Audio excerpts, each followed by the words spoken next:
Xına məclisini başıbütöv adam aparar. Oğlu, qızı, həyat yoldaşı, nəvəsi olan. Xeyir duanı kiçiyə böyük verər. Orada xoşbəxtlik olsun deyə bunu belə insan edər. İndi sözümdən inciyən varsa öz işidir.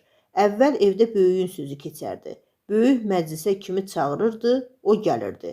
Deyirdilər məclisi samballı, dünya görmüş aparsın. İndiki böyüklər qalıb kiçiklərin arasında. Boşanmış qadının xına aparması düzgün deyil. İstəyir incisinlər, istəyir nə edir etsinlər. Mənim fikrim budur.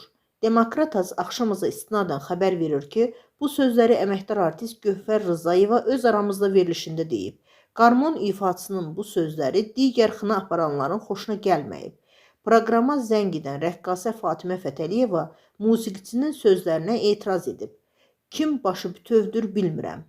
Heç kim nədənsə sığortalanmayıb. Bilmək olmaz ki, sabah kim başıbütöv, kim yarım olacaq. Gövhər Rızayeva ulu nənələrdən eşitdiyini deyir. İndi müasir zamanədir. Qızlar elə şeylər istəyir ki,